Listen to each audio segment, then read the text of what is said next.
Good evening, ladies and gentlemen, lovers and seekers, those who are lost and those who are found.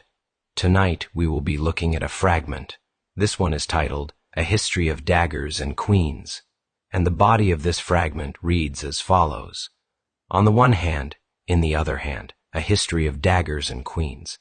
On the one hand, in the other hand. That being said, let's get started, shall we? A history of daggers and queens. Provenance and first impressions. When encountering a fragmentary document such as a history of daggers and queens, the immediate question is not what does it say, but why does it survive as it does? Found artifacts rarely present themselves whole. Their authority emerges precisely from incompleteness, edges burned, margins torn, meanings fractured. This fragment appears to be the remnant of a longer historical, philosophical, or political work, one that was either deliberately interrupted or incidentally lost. The title itself carries a deliberate gravity. A history of implies scope, duration, and method. This is not myth, not poetry, not rumor. It claims the posture of record and examination. Yet the subjects of this history, daggers and queens, are not neutral categories. They are symbols saturated with implication. From the outset, the artifact positions itself between violence and sovereignty, intimacy and spectacle, the concealed and the ceremonial, the subtitle, or perhaps epigraph, on the one hand and the other hand, complicates this further. Grammatically unfinished, philosophically circular, the phrase resists closure. It suggests simultaneity rather than sequence. Whatever the document intended to argue, it was not interested in simple causation. The presence of the blank line, an underscore or void, beneath the phrase reinforces the sense of rupture. This is not merely missing text, it is acknowledged absence. The scribe, compiler, or preserver left space intact rather than attempting reconstruction. This restraint implies reverence or perhaps fear. The title as a compressed thesis. Titles of historical works often serve as claims of legitimacy. To name a work a history of daggers and queens is to assert that these two forces are not incidental but structurally linked. The ampersand is crucial here. Unlike and, which implies addition, the ampersand suggests entanglement. Daggers are not merely present in the era of queens. They are bound to queens as instruments, threats, or inevitabilities. Daggers differ from swords, spears, or armies. They are weapons of proximity. A dagger requires closeness, trust, or deception. It functions in silence, indoors, often unseen. Queens, conversely, are public figures. They embody legitimacy, continuity, and ritualized power. The juxtaposition implies a history not of battlefields but of chambers, corridors, marriages, councils, and bedsides. Thus the title may be read as a thesis in miniature that sovereignty, especially embodied in queenship, is inseparable from intimate violence. Power, when centralized and personalized, invites threats that are equally personal. Gendered power and the choice of queens. The deliberate use of queens rather than kings is one of the artifact's most telling features. Queens historically occupy a more ambiguous position within power structures. They are rulers, consorts, regents, mothers, symbols, and sometimes hostages of their own legitimacy. Their authority is often contested, conditional, or mediated through relationships. Daggers in this context may represent the unique dangers faced by queens: assassination, poisoning, betrayal by confidants, or elimination through marriage politics. The history implied here may not be one of masculine conquest, but of constrained power, rule exercised within narrow margins where missteps invite lethal correction. Alternatively, the pairing may suggest that queens themselves wield daggers metaphorically or literally. Court intrigue, manipulation, strategic cruelty, and calculated silence can be as deadly as steel. The dagger may thus symbolize agency within constraint. The artifact does not clarify whether daggers are aimed at queens or wielded by them. This ambiguity appears intentional. On the one hand and the other hand, philosophy of duality, the fragmentary phrase beneath the title, functions as a philosophical anchor. On the one hand is traditionally followed by a counterbalancing clause, on the other hand. Here, the phrase collapses both halves into one continuous motion. There is no separation, no resolution. This suggests a worldview in which contradictions coexist. Authority and vulnerability, legitimacy and violence, protection and threat are not opposites, but concurrent realities. A queen holds the symbol of rule in one hand and the means, or threat, of violence in the other. Or perhaps she holds trust in one hand and betrayal in the other, never knowing which will strike. The phrase also gestures toward moral ambiguity. The document does not promise judgment.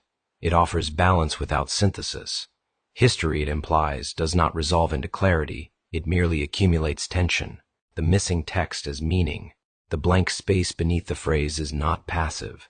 In manuscript culture, empty space often signals reverence, censorship, or loss too dangerous to restore. This gap may mark a suppressed argument, a list of names, or a thesis deemed unacceptable by later hands. One possibility is that the missing section contained examples, specific queens, specific daggers, specific events. Names invite blame. Removing them allows the text to survive in abstraction. Another possibility is that the blank space once held a conclusion, deliberately erased to prevent the work from being weaponized. The fact that the title and epigraph remains suggests that these elements were either overlooked by censors or considered too ambiguous to prosecute.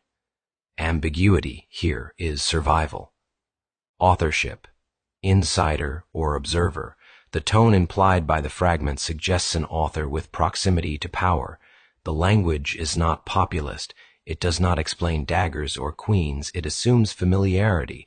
This points toward an audience embedded within elite circles, courtiers, advisors, scholars, or rulers themselves. The author may have been someone who witnessed the mechanisms of power from within, but lacked the authority to alter them.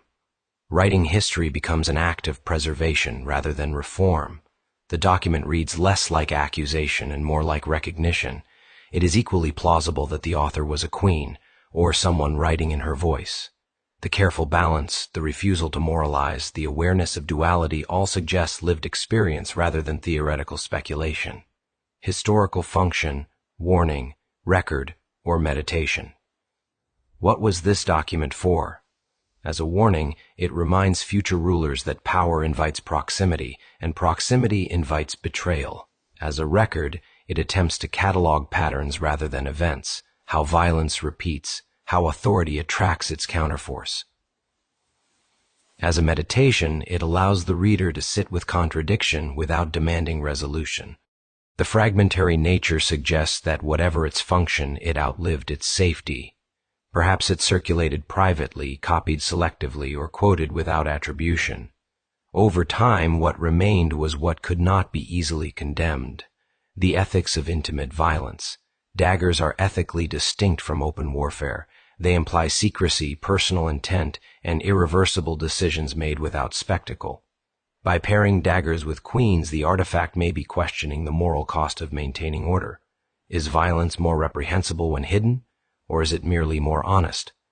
Queens often rule through symbols, ceremonies, and continuity, but the dagger reminds us that these are upheld by force, even when unseen. The document's refusal to condemn or praise suggests a mature ethical stance. Power cannot be disentangled from violence, only managed. Time, memory, and selective survival. Artifacts do not survive randomly. They are preserved by those who find them useful, resonant, or harmless.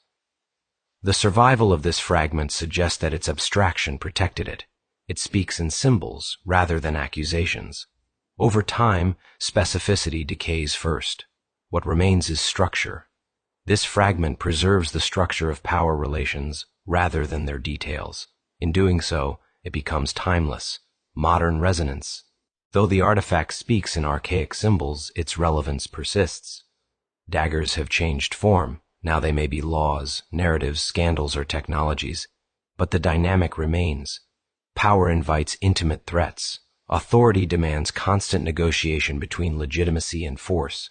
The phrase on the one hand and the other hand reads uncannily modern. It mirrors contemporary discomfort with binaries, with moral absolutes. It reflects a world in which leaders must embody contradictions without collapsing under them. Why the fragment matters. This artifact matters not because it tells us what happened, but because it models how to think about power. It refuses simplicity. It resists heroism. It acknowledges danger without dramatization. In a historical landscape dominated by triumphal narratives, this fragment whispers instead of shouts. It suggests that the most accurate histories are often the quietest. Conclusion: what we hold and what holds us. A history of daggers and queens survives as a fragment because fragments are harder to kill. Its title holds violence and authority in the same frame. Its epigraph denies resolution. Its silence speaks as loudly as its words. As a found artifact, it offers no comfort. It offers recognition. Power is never held cleanly. It is always balanced on the one hand and the other hand between what must be shown and what must remain hidden. And perhaps that is the most honest history any document can leave behind.